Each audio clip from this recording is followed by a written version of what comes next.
Hi everyone, today we're going to write better prompts for Gemini AI. Here is the secret formula. Let's get started.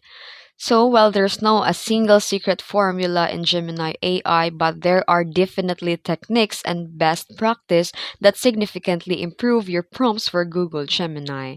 Here's the breakdown on how to write a better prompts. R means role. You need to define the role you want the Gemini to assume. This helps it to understand the context and tailor its response. Examples, you need to act as a marketing expert and more. Then here in action, you can clearly specify the action you want the Gemini to take. What do you want it to do? You can write a blog, summarize your article, generate a code, and more. C for context. You need to provide much relevant context as possible. This helps Gemini understand the nuance of your request. You can say that given the target audience is, you need to give the data and based on the research paper.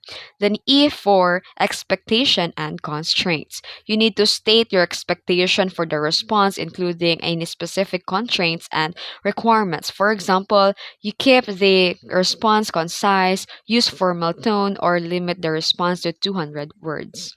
You need to be specific, use a clear and concise language, break down the complex task, use examples, iterate and refine, and use delimiters and specify the format.